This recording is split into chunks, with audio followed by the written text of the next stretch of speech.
क्यों Paul Heyman को लगता है कि ब्रॉक लेसनर को वापस लाना सबसे अच्छा डिसीजन था WWE का। इसी के साथ रोमन रेंज से अभी डन नहीं हुए हैं पॉल हेमन। तो हेलो गाइज, मैं Gagan and welcome to my YouTube channel wrestling slammer.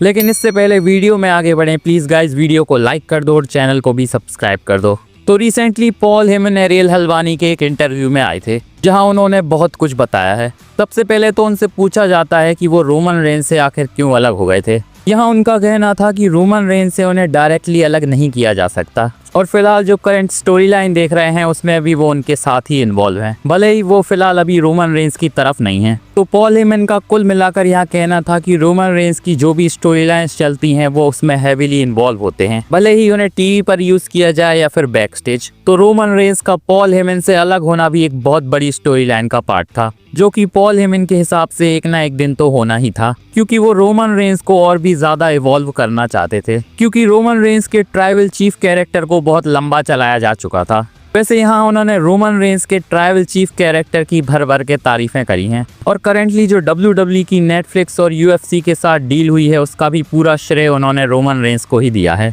यहाँ उनका कहना था कि रोमन रेंज अब इतने बड़े सुपरस्टार बन चुके हैं कि उनके साथ जो भी आएगा वो एलिवेट हो जाएगा, जहाँ उन्होंने ब्रॉन ब्रेकर और ब्रॉनसन रीड का भी नाम लिया है। वैसे यहाँ पॉल हेमन ने ब्रॉन ब्रेकर को future multi time main Evander बताया है रेसलमेनिया का। इसी के साथ वो ये भी बता रहे थे कि जो करंट स्टोरी लाइन चल रही है उसके हिसाब से वो ये भी बता सकते हैं कि फ्यूचर में कौन कौन मेन इवेंट करने वाला है और कौन सी रेसलमेनिया को मेन इवेंट करेगा। वैसे यहाँ पॉल हेमन की बातों से ये भी क्लियरली लग रहा था कि वो अभी भी डिसाइड कर चुके हैं कि कौन सा मेन इवेंट हो सकता है रेसलमेनिया का। इस इंटरव्यू में पॉल हेमन की बातों से लगेगा कि वो ब्रॉन ब्रेकर में कुछ ज़्यादा ही इंटरेस्टेड हैं। तो हो सकता है शायद इस रेसलमेनिया या फिर आने वाली रेसलमेनिया के लिए वो ब्रॉन ब्रेकर और रोमन रेंज का आइडिया ज़रूर पिच करेंगे, क्योंकि मुझे लग रहा है कि शायद पॉल हेमन ब्रॉन ब्रेकर में एक बहुत बड़ा सुपरस्टार देखते हैं। वैसे पॉल हेमन ने यहाँ क्लियरली बताया था कि वो अभी नहीं बल्कि बहुत टाइम पहले से ही ब्रॉन ब्रेकर के साथ काम कर रहे हैं, तो शायद अब तक उन्होंने एक लॉन्ग टर्म स्टोरी लाइन तैयार कर भी ली होगी।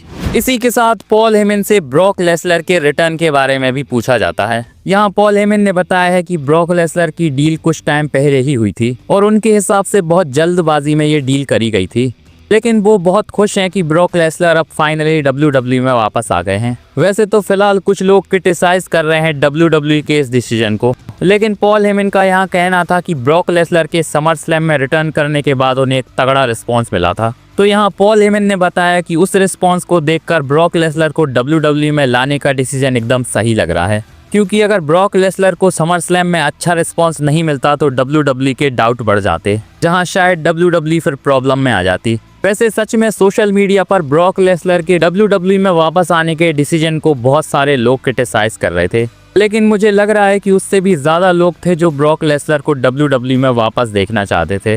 तो ब्रॉक लेसनर पर लगे एलिगेशन को फिलहाल अलग रख दिया जाए तो WWE का उन्हें वापस लाने का डिसीजन शायद बहुत अच्छा साबित हो सकता है। वैसे पॉल हेमन से यहाँ रॉक के बारे में भी पूछा जाता है कि वो रेसलमेनिया में क्यों नहीं आए, जहाँ पॉल हेमन का जवाब था कि उन्हें इसके बारे में कुछ भी नहीं पता, क्योंकि वो रेसलमेनिया में CM पंक, रोमन रेंज और सेथ रॉलिंस वाले मैच पर ज्यादा फोकस कर रहे थे। इसी के साथ फिलहाल कैरियन क्रॉस को लेकर बहुत ही गर्म मुद्दा चल रहा है, जहां उनसे कैरियन क्रॉस के बारे में भी पूछा जाता है। यहाँ उन्होंने कैरियन क्रॉस के मुद्दे को सीधा स्टीव ऑस्टिन से कंपेयर कर दिया है, क्योंकि उस टाइम पर स्टीव ऑस्टिन के लिए बहुत ज्यादा चेंज लगाए जाते थे। इसके बाद WWE ने उन्हें पुश करना स्टार्ट किया था। वैसे तो फिलहाल कैरियन क्रॉस का स्टेटस WWE में अनक्लियर लग रहा है, लेकिन शायद WWE बहुत बड़ा प्लान बना रही है। पॉल हेमन की बात पर गौर करें तो WWE फैंस को तड़पाने में ज्यादा बिलीव रखती है, तो शायद फिलहाल फैंस के मजे लिए जा रहे हैं ताकि बाद में कैरियन क्रॉस को और भी ओवर किया जा सके। पर सच में मुझे लग नहीं रहा है कि WWE इतना कुछ हो जाने के बाद उन्हें अपने हाथों से जाने देगी। तो इस वीक रॉ में जो हुआ उसके बाद लग रहा था कि शायद रोमन रेंज बहुत लंबे टाइम तक WWE से जाने वाले हैं, क्योंकि आने वाले कुछ टाइम में वो अपनी मूवी की शूट करेंगे।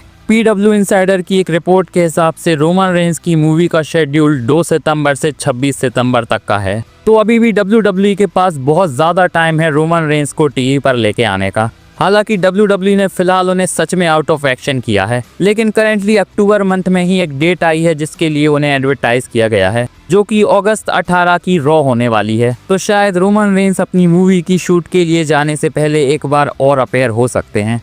लेकिन ऐसा बहुत बार होता है कि WWE सुपरस्टार्स को एडवर्टाइज करती है और बाद में उन्हें पुल आउट कर लेती है। तो यहाँ रोमन रेंस की सिचुएशन में भी ऐसा हो सकता है, क्योंकि सिर्फ एक रॉ के एपिसोड के लिए WWE उन्हें क्यों ही अपेयर करवाएगी। लेकिन एक बात ये भी है कि 18 अगस्त की रॉ गो होम एडिशन होने वाली है क्लैश इन पेरिस की, जो कि हमें 31 अगस्त को देखने को मिलेगा।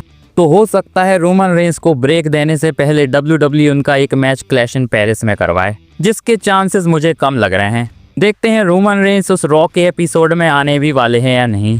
चलिए अब बात करते हैं ब्रॉक लेसलर के बारे में। तो समर स्लैम में धमाकेदार रिटर्न के बाद ब्रॉक लेसलर की चर्चाएं फिलहाल हर तरफ चल रही हैं, और अगर थोड़े बहुत क्रिटिसिज्म को छोड़ दिया जाए तो उनके रिटर्न को काफ़ी अच्छा रिस्पॉन्स मिल रहा है, जिसका सबूत ये है कि WWE ने फिलहाल ब्रॉक लेसलर की 3 मर्चेस निकाली थी, और ब्रॉक लेसलर के रिटर्न के साथ वो तीनों मर्चेस WWE की बेस्ट सेलिंग मर्चेस बन चुकी हैं, जिससे पता चल रहा है कि फैंस कितने हाइप्ड हैं ब्रॉक लेसलर के रिटर्न को लेकर, और WWE को फिलहाल अच्छा खासा फायदा भी हो रहा है। तो कमेंट में बताओ WWE का ब्रॉक लेसलर को वापस लाने का डिसीजन सही था या नहीं। बाकी अगर आपने वीडियो को लास्ट तक देख लिया है तो लाइक और सब्सक्राइब भी कर दो यार, और बेल आइकन को भी दबा दो ताकि मेरी वीडियो की अपडेट आप तक पहुंचती रहे। मिलते हैं नेक्स्ट वीडियो में, धन्यवाद।